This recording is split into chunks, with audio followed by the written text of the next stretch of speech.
말씀은 누가복음 20장 말씀입니다.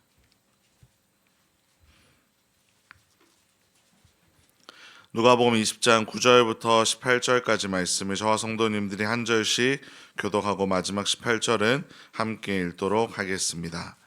그가 또 이 비유로 백성에게 말씀하시기 시작하시니라. 한 사람이 포도원을 만들어 농부들에게 새로 주고 타국에 가서 오래 있다가 얼마를 바치게 하려고 한 종을 농부들에게 보내니 농부들이 종을 몹시 때리고 거저 보내었거늘 다시 다른 종을 보내니 그도 몹시 때리고 능욕하고 거저 보내었거늘 다시 세 번째 종을 보내니 이 종도 상하게 하고 내쫓은지라. 포도원 주인이 이르되 어찌할까? 내 사랑하는 아들을 보내리니 그들이 혹 그는 존대하리라 하였더니 농부들이 그를 보고 서로 의논하여 이르되 이는 상속자니 죽이고 그 유산을 우리의 것으로 만들자 하고 포도원 밖에 내쫓아 죽였느니라. 그런즉 포도원 주인이 이 사람들을 어떻게 하겠느냐? 와서 그 농부들을 진멸하고 포도원을 다른 사람들에게 주리라 하시니 사람들이 듣고 이르되 그렇게 되지 말아지어다 하거늘 그들을 보시며 이르시되 그러면 기록된 바 건축자들의 버린 돌이 모퉁이의 머릿돌이 되었느니라 함이 어찌미냐. 무릇 이 돌 위에 떨어지는 자는 깨어지겠고 이 돌이 사람 위에 떨어지면 그를 간두로 만들어 흩으리라 하시니라. 아멘. 여러분에게는 반복해서 거절을 당한 경험이 있으십니까? 누구나 이런 경험을 하게 되면 거절이 두려워서 다시 마음을 고백하는 것이 어려워집니다. 하지만 오늘 본문에는 하나님은 다르게 반응하고 계십니다. 한 사람이 포도원을 만들고는 농부들에게 포도원을 맡기고 타국으로 떠났습니다. 그리고 때가 되어 포도원 소출에 대해 얼마를 얻기 위해 종을 보냅니다. 하지만 농부들은 3명의 종을 하나씩 때리고 쫓아버렸고 심지어 온갖 모욕까지 주었습니다. 그리고 주인이 마지막에 보낸 주인의 아들까지도 죽이게 되었습니다. 예수님께서는 이 비유를 통해 이스라엘 백성들이 얼마나 완악한지, 하나님의 말씀을 얼마나 잘 무시하는지, 그리고 하나님의 아들인 자신까지도 죽이게 될 것을 말씀해 주십니다. 그리고 하나님이 이 모든 것을 보시고 난 후에 어떻게 응답하시는지까지 설명해 주시는데요. 오늘 이 본문을 함께 살펴보면서 하나님의 뜻 앞에 바르게 순종하는 우리 모두가 되기를 간절히 소망합니다. 이 비유의 배경이라고 할 수 있는 포도원은 하나님께서 이스라엘의 백성들에게 맡기신 나라라고 할 수 있습니다. 그리고 농부들은 그 백성들을 맡은 지도자를 의미합니다. 이러한 맥락에서 10절과 12절을 보시면 주인이 열매를 받기 위해 보낸 종들은 하나님께서 보내신 예언자들을 뜻합니다. 그런데 이스라엘의 지도자들은 그 예언자들을 때리고 능욕하고 상처 입혀서 내쫓아 버렸던 것입니다. 한두 번이 아니라 계속해서 예언자들을 보내고 기다려 주셨지만 이스라엘 사람들은 그 말을 듣지 않고 외면할 때가 많았습니다. 자기 마음대로 포도원을 차지하고 포도원을 소유하려고 했던 것이 오늘 이 비유에 드러나고 있습니다. 13절을 보시면 하나님의 마음이 잘 드러나 있는데요. 주인이 이렇게 이야기합니다. 내 사랑하는 아들을 보내리니 그들이 혹 그는 존대하리라. 이 얼마나 애틋하고 간절한 마음이 담겨 있는지를 우리는 볼 수 있습니다. 종은 거절당하고 무시당했지만 이번에 내 아들, 내가 그토록 귀하게 여기는 내 아들을 보내면 혹시나 마음을 열지 않을까 하는 하나님의 사랑이 가득 담겨 있었습니다.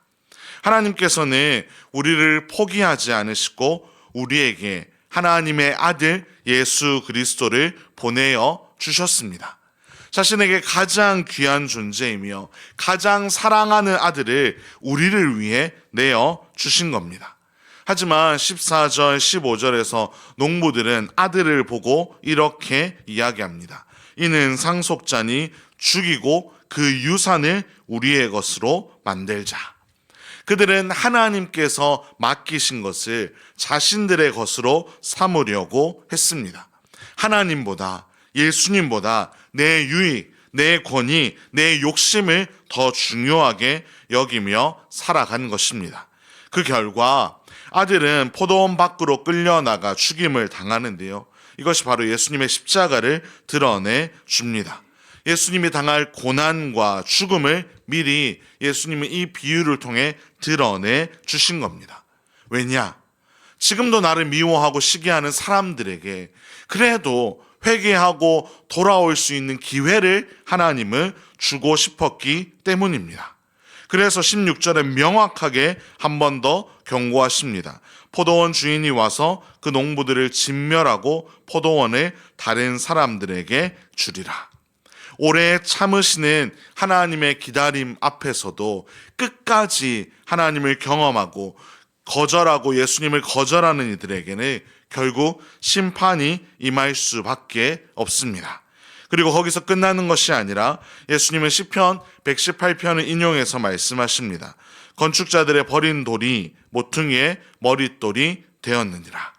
사람들은 예수님을 버렸지만 예수님이 구원의 중심이 된다는 것입니다. 사람들의 판단은 틀려서 예수님을 배척하고 거절할 수 있지만 완전하신 하나님의 구원의 계획은 한치의 실패 없이 오차 없이 이루어진다는 것을 드러내주고 있습니다. 주 안에서 사랑하는 성도 여러분, 오늘 이 말씀을 통해 우리는 두 가지를 기억하기를 소망합니다. 하나는 하나님께서 지금도 우리를 오래 참으시며 기다리고 계신다는 사실입니다. 하나님 지금도 우리의 삶에 여러 번 말씀하시며 우리가 더 바른 길로 걸어가기로 우리를 기다리고 계십니다. 우리를 살리기 위해 그의 가장 사랑하는 아들을 내어주시면서까지 하나님은 우리를 기다리고 계신다는 것을 기억하시기를 소망합니다. 그리고 다른 하나는 우리가 그 놀라운 사랑에 합당한 반응을 드려야 한다는 것입니다. 하나님의 말씀이 우리에게 허락될 때 우리가 이 음성을 외면하고 있지는 않는가? 여전히 내가 원하는 대로 이것을 해석하고 내 뜻대로 살아가고 있지는 않는가? 우리는 우리 자신을 철저하게 돌아보면서 우리의 삶이 온전히 하나님께 합당한 열매를 드리는 삶이 되기를 간절히 소망합니다. 이 새벽에 기도하실 때 먼저는 우리를 오래 참으시고 기다리시는 하나님의 사랑에 감사의 고백을 드리기를 원합니다. 또 나아가 이제는 내 삶이 하나님께서 기뻐하시는 합당한 열매를 맺을 수 있도록 해달라고 기도하시기를 소망합니다. 그렇게 기도하며 나아갈 때 놀라운 사랑으로 우리를 품으시는 하나님 안에서 평안을 누리며 기뻐하는 저와 여러분의 복된 삶이 되기를 주님의 이름으로 축원합니다. 기도하겠습니다. 우리를 오래 참으시는 하나님 아버지, 오늘도 우리에게 말씀하여 주심에 감사를 드립니다.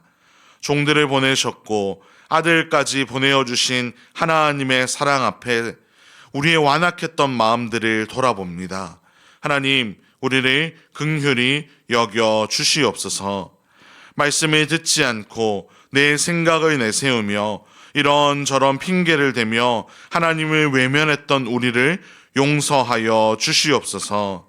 다시 한번 하나님의 말씀 앞에 서서 하나님의 음성에만 귀 기울이며 살아갈 수 있도록 우리를 인도하여 주시옵소서.